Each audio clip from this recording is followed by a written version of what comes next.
Let's talk about thermometers and temperature scales.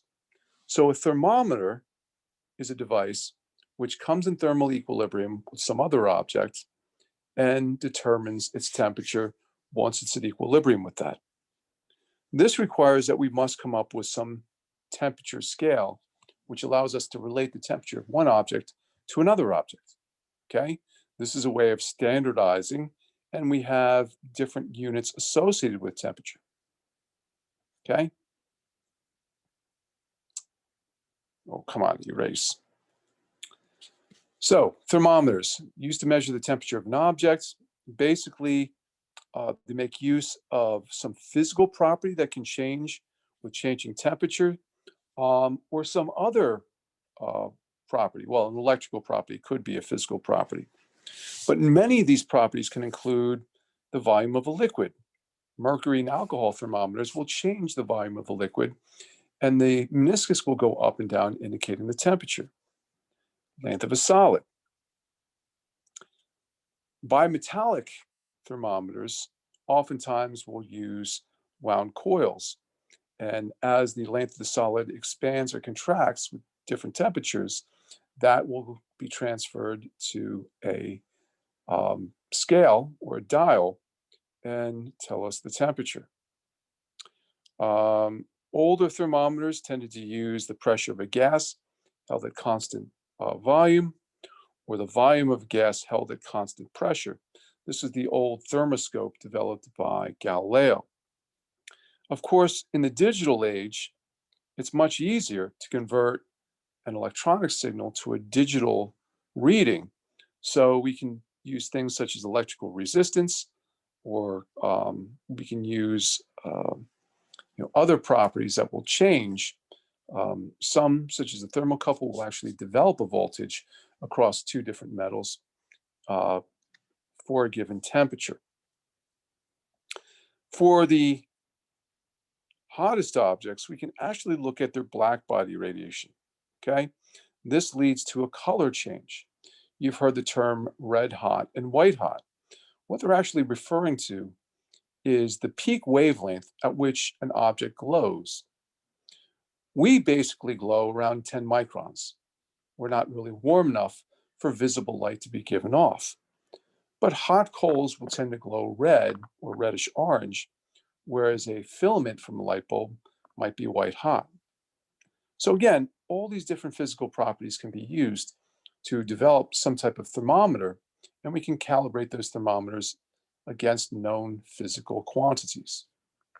And again, here's the old Galileo's thermoscope, developed in 1592.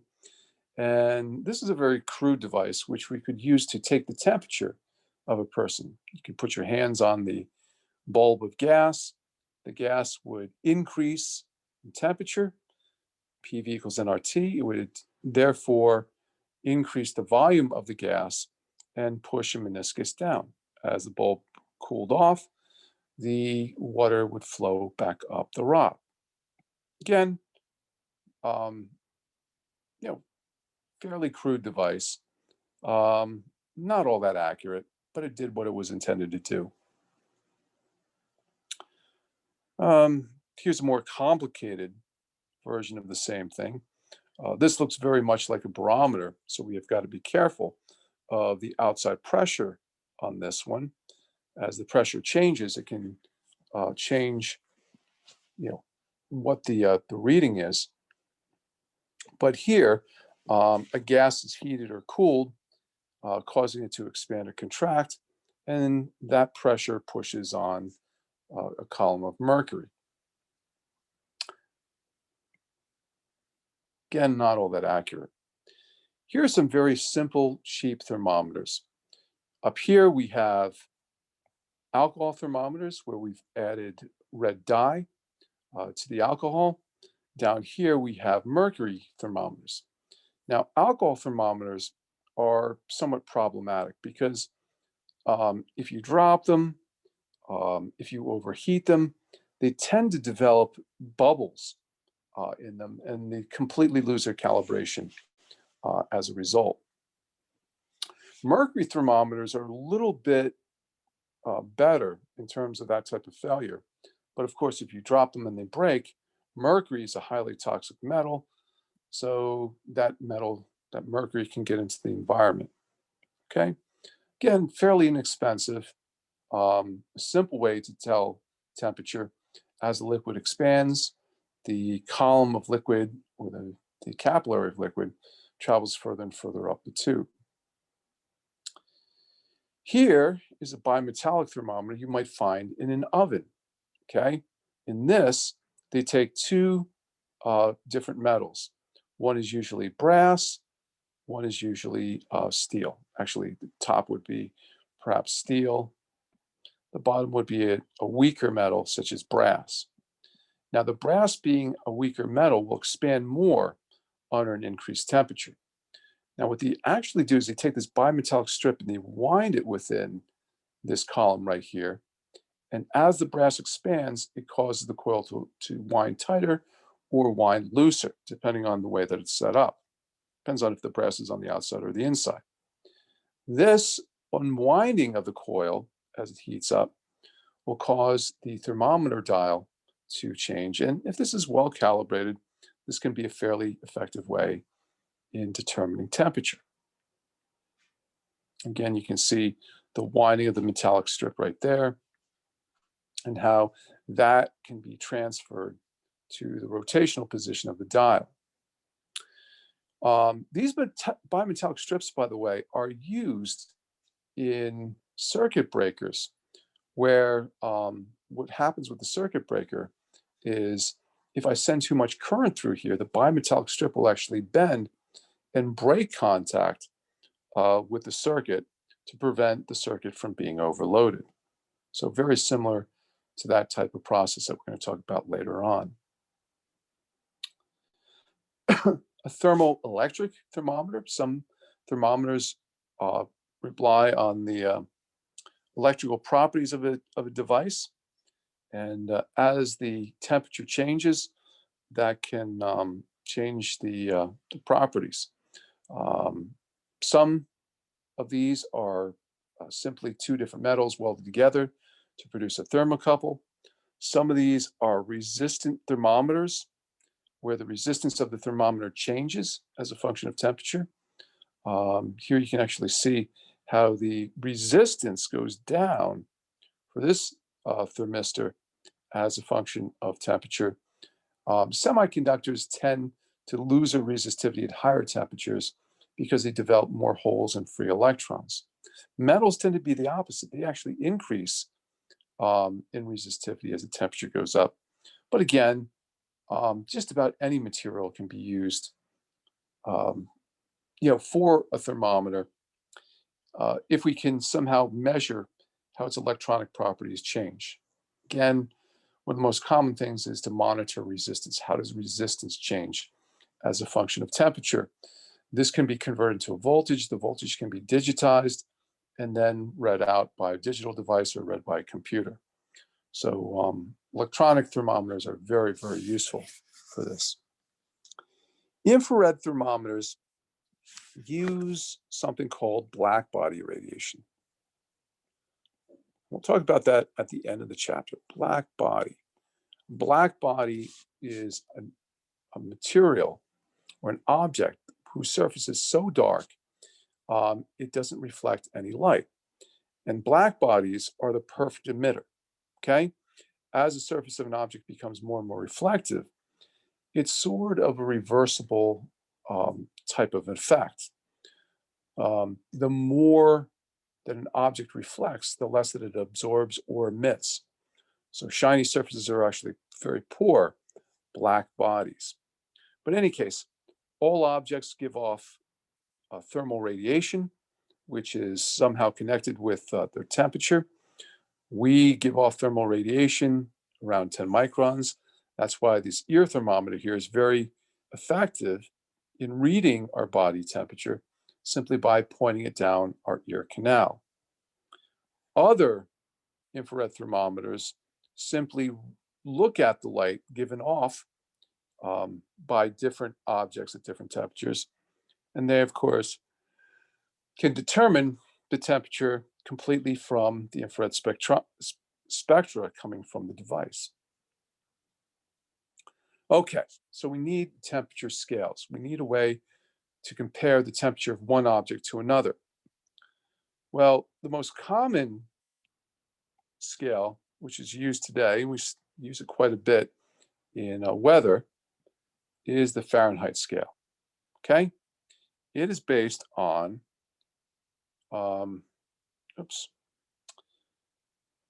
32 degrees Fahrenheit being the freezing point of water, and 212 degrees Fahrenheit being the boiling point of water. Okay, it was actually developed where 0 degrees Fahrenheit was the coldest temperature that somebody could get with a saturated salt bath. If you add ice to salt, the salt melts the ice, but at an expensive temperature. And I believe 96 degrees Fahrenheit, which is much, much less than 212, was supposed to be about the body temperature of a person. So that's how that was calibrated. Later on, the Celsius scale was developed. It wasn't what its namesake was intended, but again, that's based on the freezing point of water at 0 degrees and the boiling point at 100 degrees. Finally, we'll talk about the Kelvin scale, and that's the only true absolute temperature scale that's out there. So again, here's a comparison: 37 degrees Celsius, 98.6 degrees Fahrenheit. This is about the human body temperature. Boiling point of water, 212 or 100. Freezing point of water, 32 or 0. And later on, we'll talk about the Kelvin scale, because interestingly, that starts at 0. The other scales have the possibility of negative numbers. See, when temperature was first explored, nobody knew what it was. Nobody knew that it was microscopic kinetic energy. So to assign a temperature to something, it doesn't really make sense anymore to have a negative temperature, because that would imply negative kinetic energy. Okay. So again, the Fahrenheit scale was developed in 1717 by its namesake, G.D. Fahrenheit. And again, Fahrenheit set 0 to be the lowest temperature obtainable by putting ice in a saturated salt water bath. The other end of the scale was supposed to be 96 degrees, which he thought was the body temperature of a human. Okay, I'm not quite sure, but a lot of things are divisible by 12. 96 was divisible by 12. Okay, 8 times 12, I think, gives you 96. Clocks were broken down into 12 hours. What else? When we think about time, 60 seconds is divisible by 12. 60 minutes is divisible by 12. 24 hours in a day is divisible by 12. I don't know. There's some apparent reason for wanting to connect these numbers with 12. The Celsius scale, however, changed things. Instead of calibrating in terms of the coldest temperature you could reach, the human body, which could fluctuate quite a bit, André Celsius came up with a scale which originally was backwards. 100 degrees was supposed to be the freezing point of water, and 0 degrees was supposed to be the boiling point of water. Okay. Nice calibration points, but didn't make a lot of sense. So when the Celsius scale was incorporated into the metric scale, they actually reversed these two numbers, and 0 is now at the freezing point and 100 is at the boiling point of water at standard pressure. Okay, so that sort of changed things. Now, both the Kelvin scale and the Celsius scale are part of the metric scale. Okay, of course, the Fahrenheit scale is part of the US customary units, but both are metric. But if we're talking about SI units of temperature, okay, only the Kelvin scale is SI, okay? It is the true SI unit, but it also represents the absolute temperature, or is the temperature most closely connected to or proportional to the average kinetic energy. So Kelvin scale, the lowest point is 0 degrees Kelvin. We can never reach 0 degrees thermodynamically, but 0 degrees Kelvin is based on the idea that if we keep cooling a gas to a low and low temperature, if it's an ideal gas, the pressure will drop to 0. And this will happen at absolute 0. The rest of the scale is based on the difference between 0 degrees Celsius and 100 degrees Celsius, where we simply just start the temperature much lower, and to get Kelvin, we add 273.15 degrees. So 0 degrees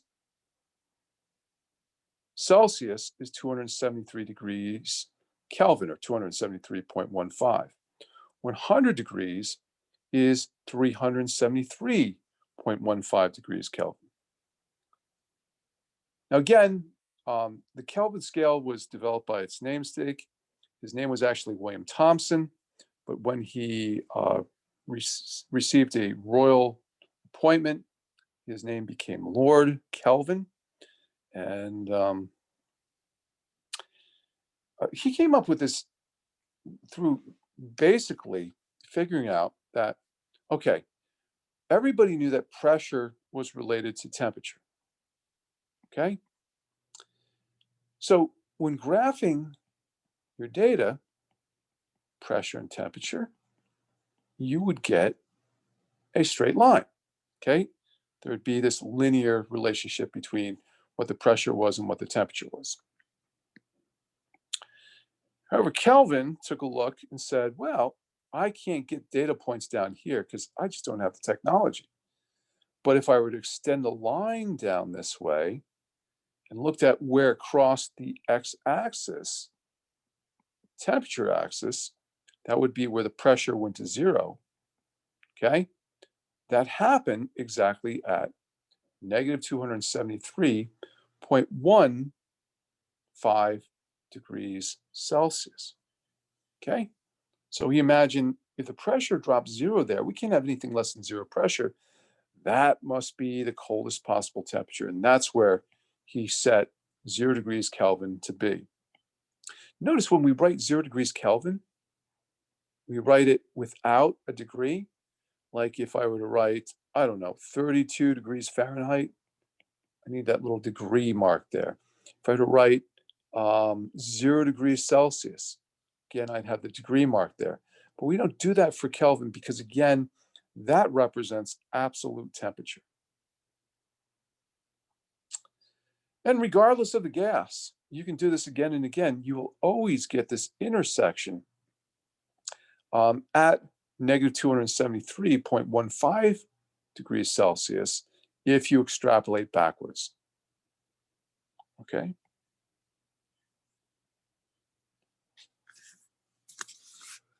So a modern definition of the Kelvin scale was agreed upon in 1954.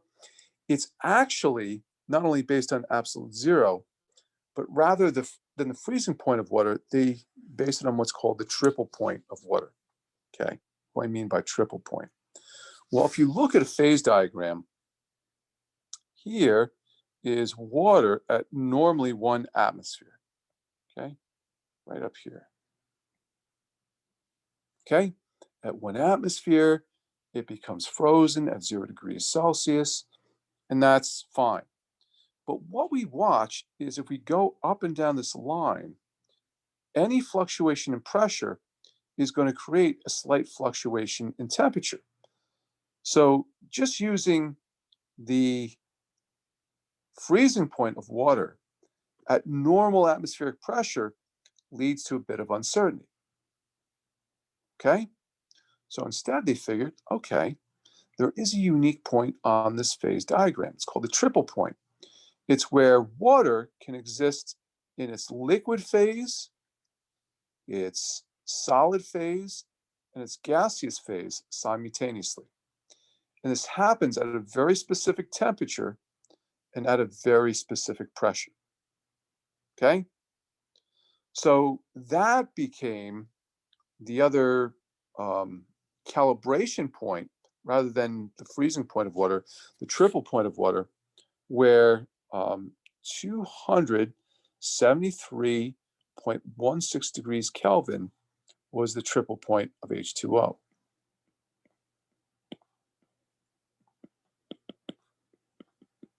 And it's not all that different from the freezing point at normal atmospheric pressure. It's off by 1/100th of a degree Kelvin, and that's why it's 0.16 instead of 1.5.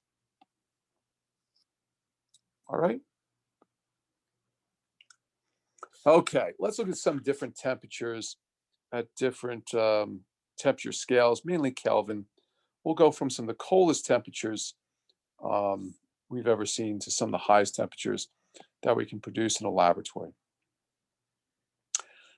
So, absolute zero. Can we reach absolute zero? Absolutely not. Absolute zero is prevented from being obtained by the laws of thermodynamics. There's a big stop sign. We can't get down to absolute zero. We can get close to absolute zero. We can get right up next to absolute zero. But you're never going to get to absolute zero. Okay? Once you get close, it takes more and more energy to cool down any further. And you can get right up next to it, but never obtain it. We'll talk about the laws of thermodynamics.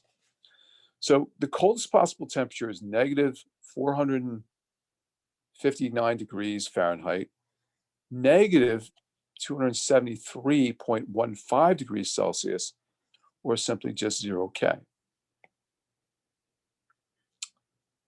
The coldest temperature that we've been able to reach, we've used some really weird contraptions to cool things off. One involves using a laser that pushes things around. The other one involves nuclear ordering, where we alternately scramble and align the nuclei of different atoms to cool things down. Coldest possible temperature that we've reached, one laboratory recorded 50 picokelvin. I haven't been able to confirm that, but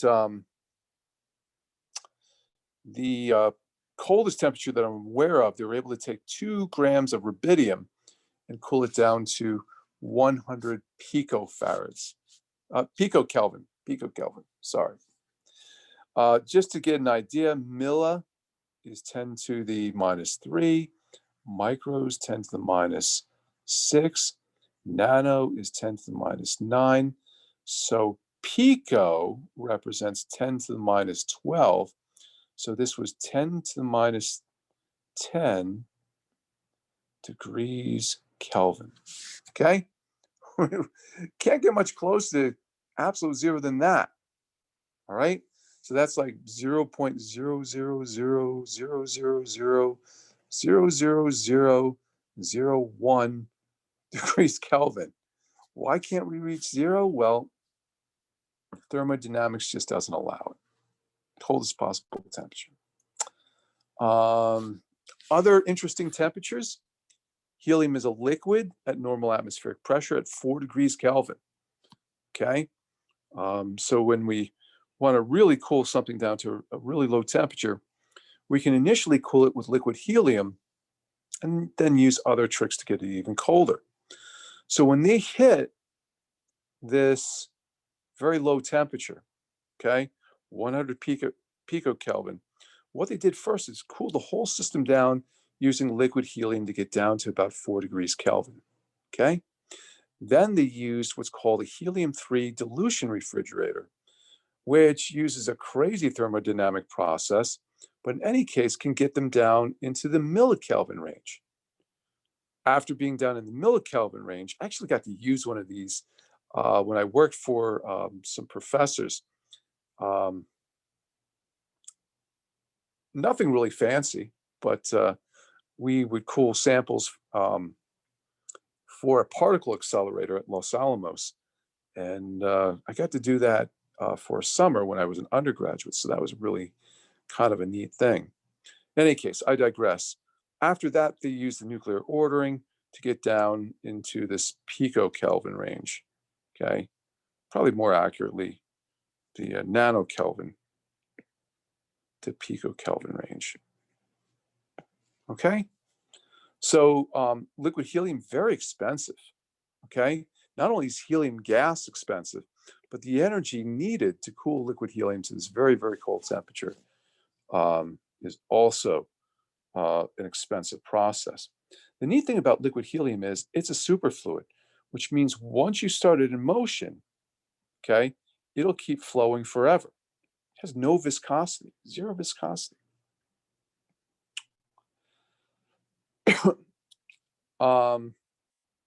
At slightly higher temperatures, we have liquid hydrogen, which is 20 degrees Kelvin, even though hydrogen is a lighter molecule than helium. Hydrogen has a stronger London dispersion forces, so its boiling point is actually a little bit higher. At even higher temperature, we have liquid oxygen. These two gases are combined in some rockets. The old shuttle engines, which are going to be used on SLS, the Artemis mission, use liquid hydrogen and liquid oxygen. You'll hear them call it hydrolox. And both of these are very cold gases, drop to such a low temperature that they actually liquefy. Again, this is a fairly expensive fuel because not only does it take a lot of energy to produce free hydrogen and free oxygen, to chill them down to these low temperatures also is somewhat costly. Liquid nitrogen is slightly cooler than liquid oxygen, but warmer than liquid hydrogen and helium. It's commonly used to cool things down, okay, but not to the extreme temperatures of liquid helium. Now, unfortunately, I just watched on the news, of course, this is being recorded in 2021. There was a chicken processing plant where they used liquid hot nitrogen to cool part of the refrigeration system. And the liquid hydrogen leaked, became gaseous, displaced all the oxygen, and unfortunately 4 workers suffocated from this. But you'll see liquid nitrogen used for a lot of playful demonstrations. People freeze roses and then the roses will shatter. Those super cool high temperature superconductors and float a magnet on that. Going warmer, dry ice. This is very important right now because dry ice is being used to ship some of the COVID vaccines. Some of the COVID vaccines will actually degrade quickly at temperatures higher than the temperature of frozen carbon dioxide, what we call dry ice. Now, dry ice, of course, has nothing to do with water, okay? So it's not really water ice. It evaporates, so without leaving a liquid behind. So that's why they call it dry ice. But carbon dioxide goes directly to a solid when we cool carbon dioxide gas down at normal atmospheric pressure. So 195 degrees Kelvin. Water, of course, we know, freezes at 273 degrees Kelvin or 0 degrees Celsius. It boils at 373 Kelvin or 100 degrees Celsius. That's at normal pressure. Okay. And as we said, water's triple point is 273.16 Kelvin, where at oh gosh, what is it? About 6/10 of an atmosphere, water can exist in solid, gaseous, and liquid form. And this is at 1/100th of a degree Celsius. Yeah, there we go. 0.06 atmospheres, or 6% of the atmospheric pressure that we're under now. Our body temperatures, 310 degrees Kelvin, 98.6 degrees Fahrenheit. You're probably most familiar with that, or 37 degrees Celsius. So, typically, if you're thinking of room temperature, a nice warm room would be about 30 degrees Celsius, okay? Hot day would be about 35 degrees Celsius. Again, body temperature almost at 100 degrees Fahrenheit, that's 37, 38 degrees Celsius. Metals melt at various temperatures. I'll skip through this. Some of these figures I've got to correct because they're wrong. Tungsten has the highest melting point of any metal. We can actually heat it up to about 2000 degrees Kelvin to get it to glow. And, tungsten is the only material that can really stand these high temperatures. Surface of the sun, 5,600 degrees Kelvin, and that's why it glows sort of this yellowish white color, okay? Honestly, it would appear whiter, if we could project it onto something, but oftentimes people exaggerate the color. It'll have this sort of yellow hue. Going to higher temperatures, plasma welding happens at about 10,000 degrees Kelvin, and that's also approximately the temperature of lightning bolts. Actually, a little bit warmer than that, but in both cases, we're heating up material up to a temperature where they become a plasma.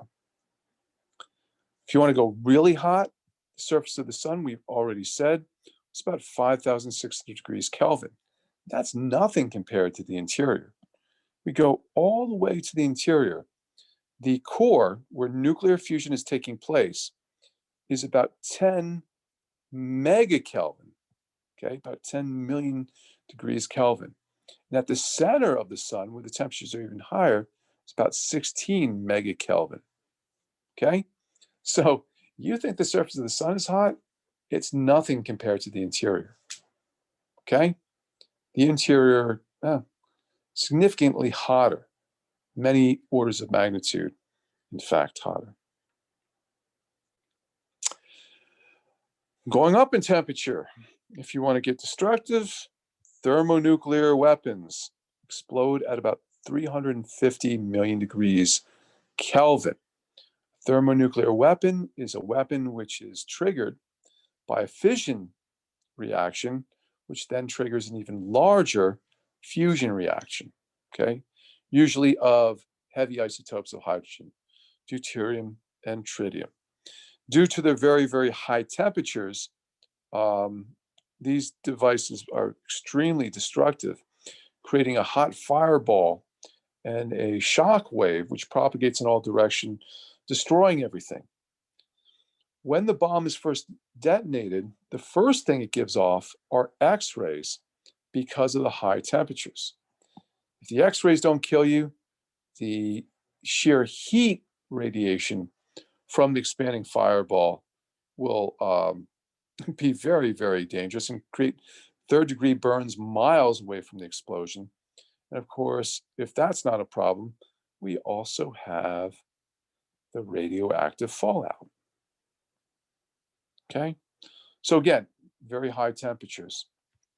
There is a machine called the Z machine in Sandia, New Mexico, which can heat or create a plasma for a very, very brief moment, reaching temperatures from about 2 billion degrees Kelvin to about 3.6 billion degrees Kelvin, okay? Even hotter than the center of the sun. And this is used to model very, very hot nuclear reactions, okay? They'll use it to actually model what it's like inside a nuclear explosion or an exploding star such as a supernova. It's really the highest temperature that we've been able to reach on a macroscopic scale. Okay. Supernova explosions. Here we can be talking about temperatures of 10 billion degrees Kelvin. This is when the core of the star implodes, either becoming a neutron star or a black hole. And during this implosion, massive nuclear reactions take place, heating the interior to an incredible 10 billion degrees Kelvin.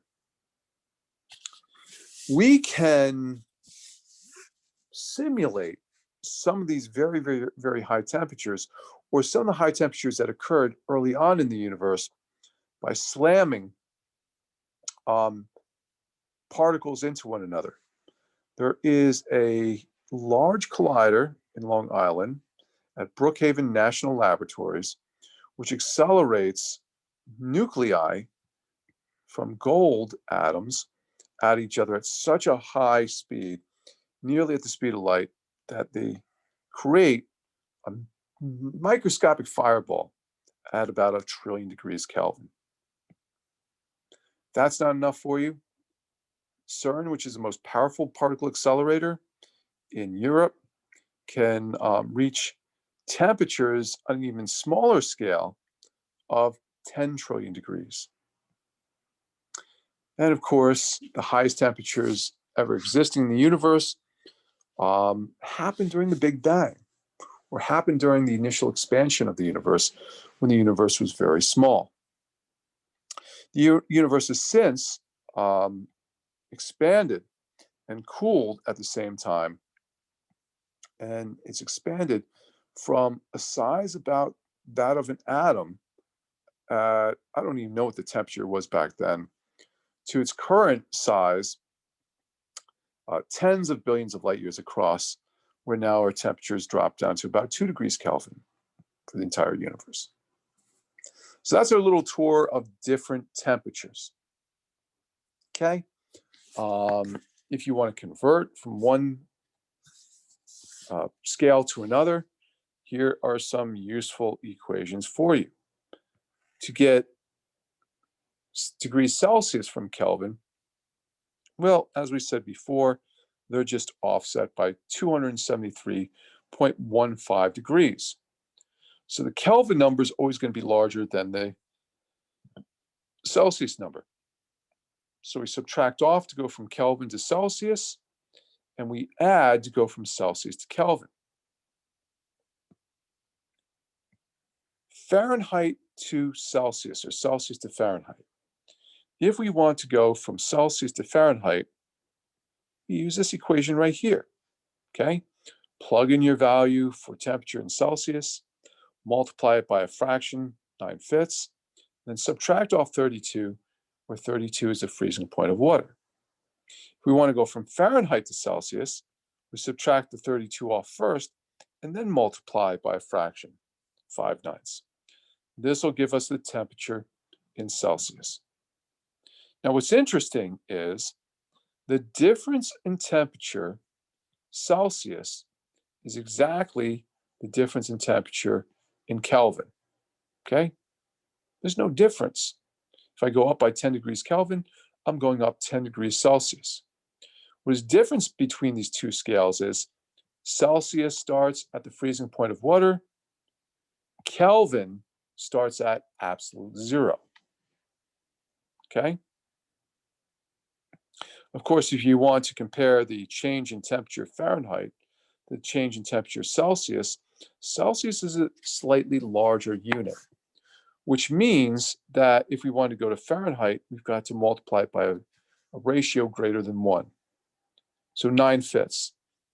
We want to find out our change in temperature in Celsius compared to Fahrenheit.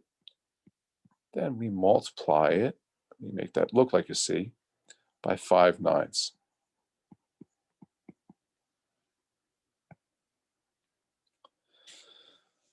So here's some examples. When blood vessels dilate, more blood is brought to the surface, increasing heat flow from the interior of the body. Suppose during this warming process, the skin warms from 72 degrees Fahrenheit to 84 degrees Fahrenheit. Convert to Celsius and Kelvin and find the temperature difference. So here's my conversion. This is my equation to convert Fahrenheit to Celsius. And we can see at 72 degrees, we get 22 degrees Celsius. As the skin warms up, I go to 84 degrees Fahrenheit. That is 29 degrees Celsius. So the difference in temperature between the two is 7 degrees Celsius between when the skin was cold, 72 degrees Fahrenheit, and when the skin was warm at 84 degrees Fahrenheit. Now we convert to Kelvin. That's easy. 22